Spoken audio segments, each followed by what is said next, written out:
Le drapeau arc-en-ciel réchauffe les cœurs en ce mois d'octobre pluvieux. Michael devient le nouveau chef d'orchestre de ce festival LGBT unique dans la région. C'est Elisabeth Ducot, décédée en mai dernier, qui l'avait créé en 2022, un hymne à l'amour, à la tolérance. Si le 7e art, le cinéma, peut faire en sorte qu'il y ait moins d'échecs scolaires, moins de harcèlement scolaire, moins de harcèlement professionnel, moins de tentatives de suicide, moins de suicides, moins de fugues également, moins d'adolescents qui se retrouvent mis à la porte de chez leurs parents en raison de leur orientation sexuelle. Et je rappelle qu'hier, c'était la journée mondiale du coming out, donc n'hésitez pas, assumez-vous, soyez sûrs de vous. Pride fait partie des 14 films du festival. L'histoire se déroule en 1984, en Angleterre. Des militants homosexuels décident de soutenir la grève des mineurs que traverse le pays en collectant des fonds.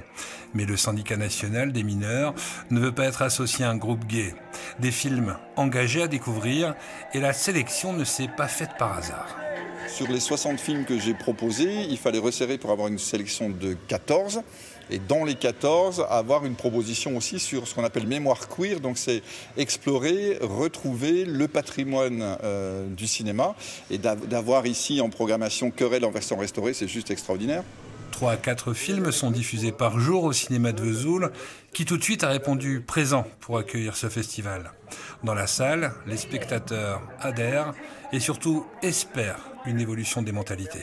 On entend souvent des hétéros qui nous disent « oui, mais nous, on n'a pas besoin, et pourquoi vous devez revendiquer tout ça ?» Mais nous, on n'a pas dû faire un choix, parce que ce n'est pas un choix.